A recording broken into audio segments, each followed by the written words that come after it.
Hello friends, BK teaching में आपका स्वागत है। दोस्तों, कल हम पढ़ चुके हैं रामबाण मॉडल पेपर नंबर 9 और आज हम पढ़ने वाले हैं रामबाण मॉडल पेपर नंबर 10।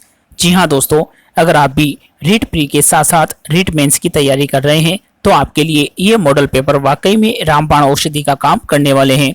दोस्तों, अपनी सफलता सुनिश्चित करने के लिए एक बार इन मॉडल पेपर का अवलोकन अवश्य करें।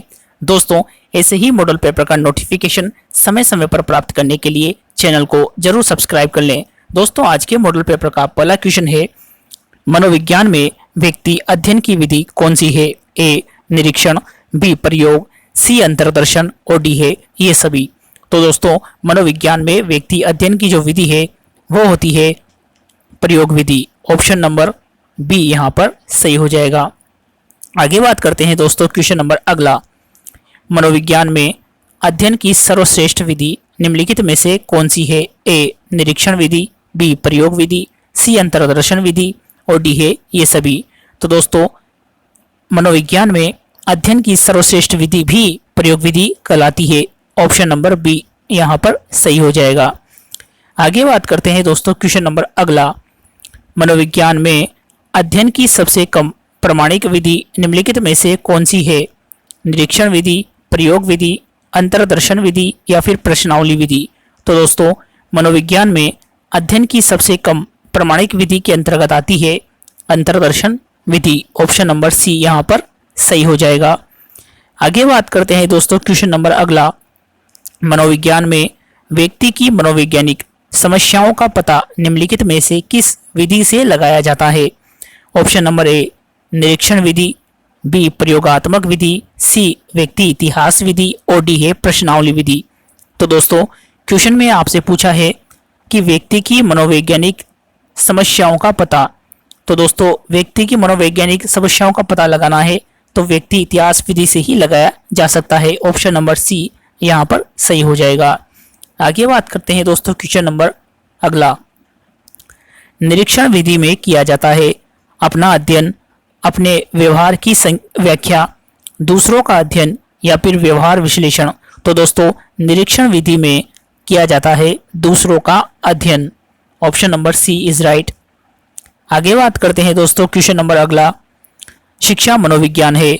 दोस्तों, ये क्वेश्चन एचटेट 2011 में पूछा गया है तो इसको जरा नोटिस कर लेना। शिक्षा मनोविज्ञान क्या है? विशुद्ध विज्ञान, व्यवहारिक विज्ञान, मानक विज्ञान, उपयुक्त में से कोई नहीं। तो दोस्तों, शिक्षा मनोविज्ञान एक व्यवहारिक विज्ञान है। Option number C. Option number B. आगे बात करते हैं दोस्तों क्वेश्चन नंबर अगला, विकासात्मक मनोविज्ञान में जीवन का अध्ययन किया जाता है। दोस्तों, ये क्वेश्चन बी टेट 2023 में पूछा गया है। गर्भकाल में, बी जन्म से, सी जीवन पर्यंत और डी है किशोरावस्था में। तो दोस्तों, विकासात्मक मनोविज्ञान में जीवन का अध्ययन किया जाता है जन्म से। ऑप्शन नंबर बी यहाँ पर सही हो जाएगा। आगे बात करते हैं दोस्तों क्वेश्चन नंबर अगला, निम्नलिखित में से कौन शिक्षा मनोविज्ञान की प्रकृति है? दोस्तों, ये क्वेश्चन भी एचटेट 2011 में पूछा गया है। ए कला, बी विज्ञान, सी विद्यात्मक विज्ञान और डी है उपयुक्त में से कोई नहीं। तो दोस्तों, निम्नलिखित में से कौन सी शिक्षा मनोविज्ञान की प्रकृति है? तो दोस्तों, शिक्षा मनोविज्ञान की प्रकृति के अंतर्गत कला आती है। ऑप्शन नंबर ए यहाँ पर सही हो जाएगा। आगे बात करते हैं दोस्तों क्वेश्चन नंबर अगला। क्वेश्चन नंबर अगला है दोस्तों, अल्बर्ट नामक 11 वर्षीय बालक पर किसने प्रयोग किया था? तो दोस्तों, अल्बर्ट नामक 11 वर्षीय बालक पर उसके पिता वाटसन ने ही प्रयोग किया था। ऑप्शन नंबर 2 यहाँ पर सही हो जाएगा। आगे बात करते हैं दोस्तों क्वेश्चन नंबर अगला, माता पिता की शारीरिक एवं मानसिक विशेषताओं का संतान में स्थानांतरण होना वंशानुक्रम है, यह कथन किसने कहा है? तो दोस्तों, ऑप्शन नंबर ए है वुडवर्थ, बी पीटरसन, सी है पेज और डी है जेम्स ड्रेवर। तो दोस्तों, वंशानुक्रम के संबंध में यह कथन वैज्ञानिक जेम्स ड्रेवर द्वारा दिया गया है। Option number 4। आगे बात करते हैं दोस्तों क्वेश्चन नंबर अगला, वंशानुक्रम के किस नियम के अनुसार बालक में अपने माता पिता के विपरीत गुण पाए जाते हैं? बीजकोष की निरंतरता के नियम के अनुसार, अर्जित गुणों के संक्रमण का नियम के अनुसार, प्रत्यागमन के नियम के अनुसार या फिर समानता के नियम के अनुसार। तो दोस्तों माता पिता के विपरीत गुण संतान में पाए जाते हैं प्रत्यागमन के नियम के अकॉर्डिंग। ऑप्शन नंबर सी यहाँ पर सही हो जाएगा। आगे बात करते हैं दोस्तों क्वेश्चन नंबर अगला, चरित्र को निश्चित करने वाला कारक नहीं है।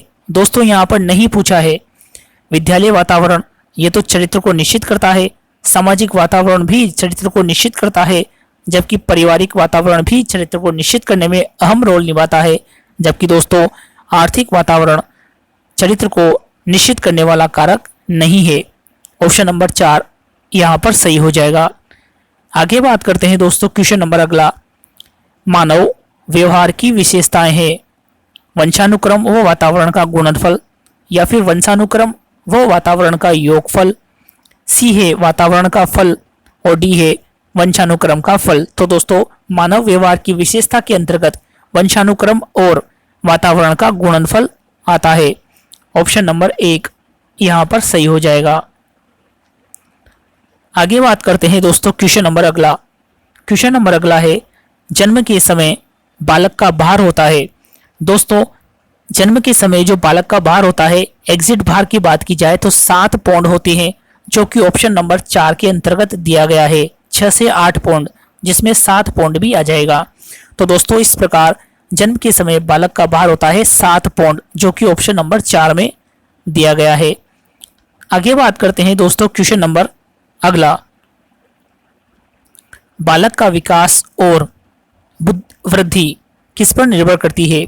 सामाजिक गुणों पर, वंशानुक्रम पर, शिक्षा पर या फिर उपयुक्त सभी पर। तो दोस्तों बालक का विकास और जो वृद्धि है वह सामाजिक गुणों पर भी, वंशानुक्रम पर भी, शिक्षा पर भी, यहाँ तक कि दोस्तों सब पर निर्भर करती है। तो ऑप्शन नंबर 4 यहाँ पर सही हो जाएगा। आगे बात करते हैं दोस्तों क्वेश्चन नंबर अगला। क्वेश्चन नंबर अगला है दोस्तों, शेष अवस्था में बालक में पाया जाता है। शेष अवस्था में जब बालक छोटा होता है तो उसमें कौन से गुण पाए जाते हैं? Option number A आश्रितता। जी हाँ दोस्तों, बालक किसी दूसरे पर आश्रित रहता है, अपने माता पिता पर निर्भर रहता है। ऑप्शन बी सहयोग लेना, उसको सहयोग भी लेना पड़ता है। ऑप्शन नंबर डी अनुकरण करना। दोस्तों शेष अवस्था में बालक जो भी उसके माता पिता या उसके सामने जो भी हरकत की जाती है, बच्चा उसको अनुकरण करने की कोशिश करता है, यानी कि दोस्तों उसके जैसा ही करने की वह कोशिश करता है। तो दोस्तों यहाँ पर सही आंसर हो जाएगा ऑप्शन नंबर 4 उपयुक्त सभी। आगे बात करते हैं दोस्तों क्वेश्चन नंबर अगला,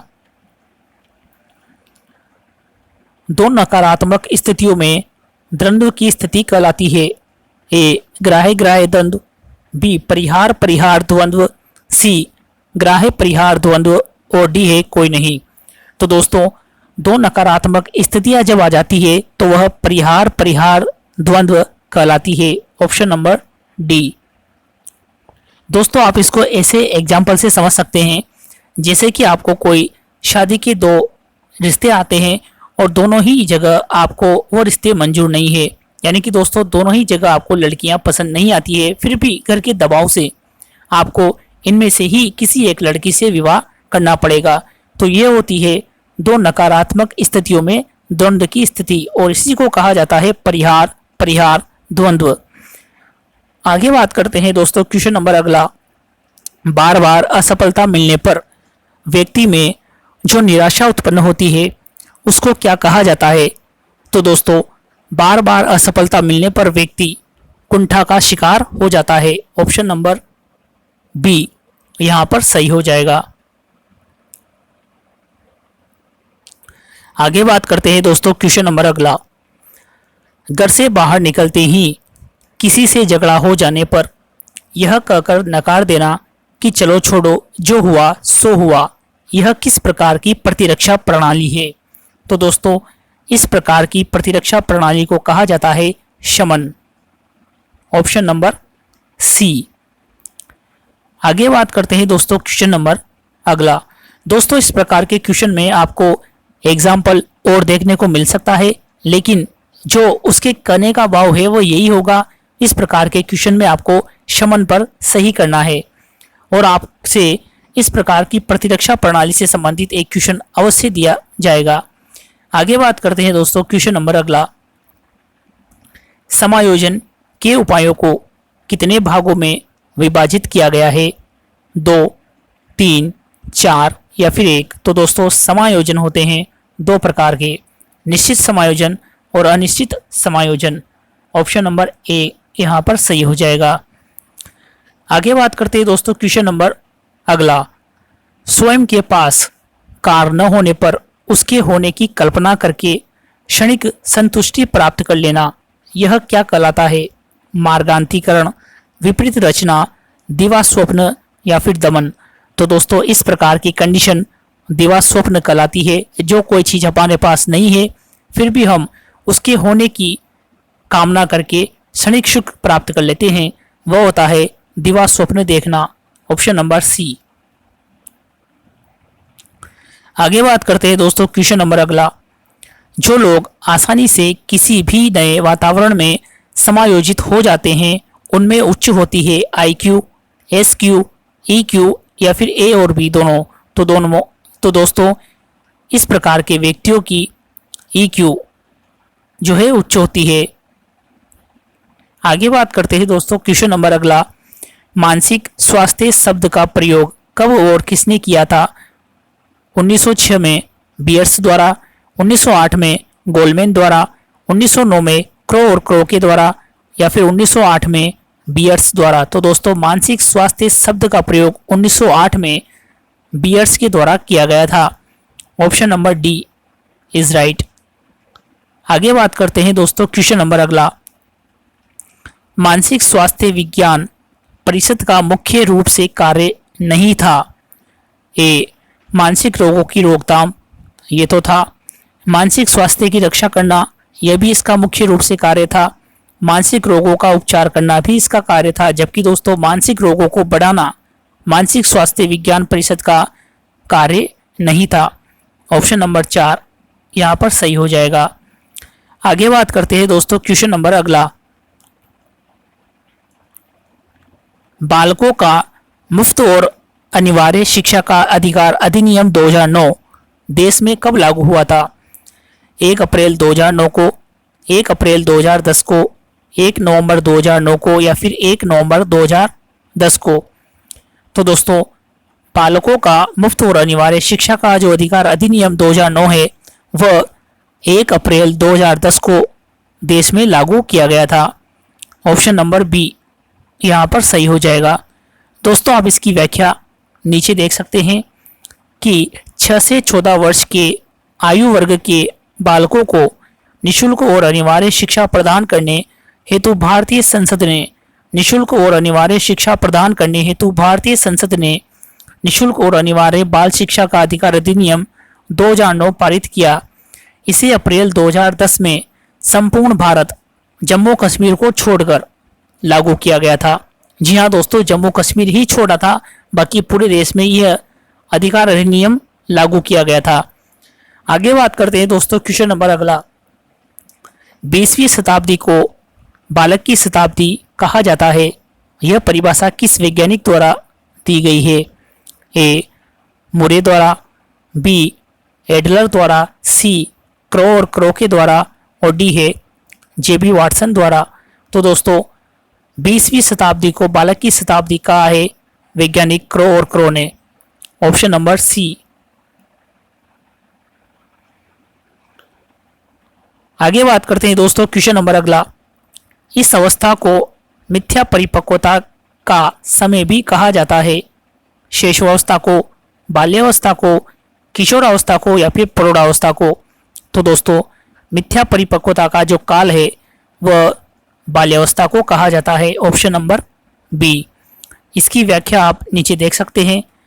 6 से 12 वर्ष तक की आयु के काल को बाल्यावस्था के नाम से जाना जाता है और रोस ने बाल्यावस्था को छद्म यानी कि मिथ्या परिपक्वता का काल कहा है। जी हाँ दोस्तों, क्योंकि 6 से 7 वर्ष की आयु में बालक के विकास में स्थिरता आ जाती है। आगे बात करते हैं दोस्तों क्वेश्चन नंबर अगला। मनुष्य जीवन का आरंभ मुख्यतः घटित होता है दो कोश से, केवल एक कोश से, कई कोषों से, या फिर कोई कोष नहीं। तो दोस्तों मनुष्य जीवन का जो आरंभ होता है वह केवल एक कोष से ही आरंभ होता है। Option number B. इसकी व्याख्या आप यहाँ देख सकते हैं कि मानव जीवन का प्रारंभ एक फलित रज अणु के रूप में होता है। इसके विपरीत होने पर निम्नलिखित दो प्रकार के कोशों की संख्या में वृद्धि होती है। एक तो उत्पाद कोश और दूसरा है शारीरिक कोश। आगे बात करते हैं दोस्तों क्वेश्चन नंबर अगला। शेषावस्था की विशेषताएं नहीं है। शारीरिक विकास की तीव्रता, दूसरों पर निर्भरता, नैतिकता का होना, और डी है मानसिक विकास में तीव्रता। तो दोस्तों शेष अवस्था की विशेषता नहीं है। ऑप्शन नंबर सी, नैतिकता का होना। शेष अवस्था में बालक के लिए नैतिकता कुछ मायने नहीं रखती। उसे जो करना होता है वह करता ही है, चाहे समाज उसके बारे में कुछ भी कहे। ऑप्शन नंबर सी इसमें सही हो जाएगा। इसकी व्याख्या आप यहाँ देख सकते हैं कि जन्म से 5 वर्ष तक के आयु काल को शेष अवस्था कहा जाता है। इस अवस्था में प्रथम 3 वर्षों में शिशु का शारीरिक विकास तीव्र गति से होता है। नैतिकता का विकास बाल्यावस्था में दिखाई देता है, न कि शेष अवस्था में। आगे बात करें दोस्तों क्वेश्चन नंबर अगला। गामक विकास से हमारा तात्पर्य मांसपेशियों के विकास से तथा पैरों के उचित उपयोग से है। इसमें आ जाएगा मस्तिष्क और आत्मा, अधिगम और शिक्षा, प्रशिक्षण और अधिगम, या फिर शक्ति और गति। तो दोस्तों ऑप्शन नंबर डी, शक्ति और गति, इसमें सही आंसर हो जाएगा। आगे बात करते हैं दोस्तों क्वेश्चन नंबर अगला। अप्रत्यक्ष पथ समस्याओं का उपयोग किस श्रेणी के प्रयोज्यों के लिए किया जाता है? बच्चों के लिए, प्रौढ़ के लिए, चिड़िया के लिए, या फिर पशु के लिए? तो दोस्तों अप्रत्यक्ष पथ समस्याओं का उपयोग प्रौढ़ के लिए किया जाता है। Option number B. आगे बात करते हैं दोस्तों क्वेश्चन नंबर अगला।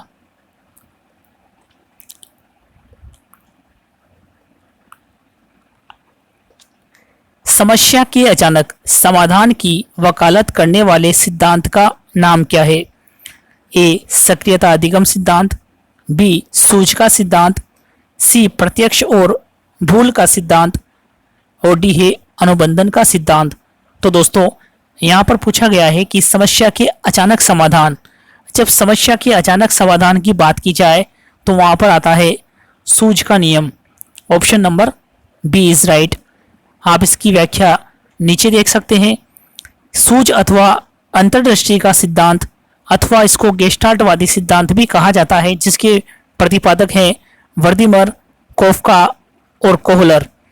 दोस्तों इस सिद्धांत के अनुसार कोई भी प्राणी किसी नई बात को सूझ या अंतर्दृष्टि से ही सीखता है। तो दोस्तों इस प्रकार आज का जो मॉडल पेपर है वो यहीं पर समाप्त होता है। दोस्तों ऐसे ही मॉडल पेपर का नोटिफिकेशन समय समय पर प्राप्त करने के लिए हमारे चैनल को सब्सक्राइब जरूर कर लें। तो दोस्तों इसी के साथ धन्यवाद।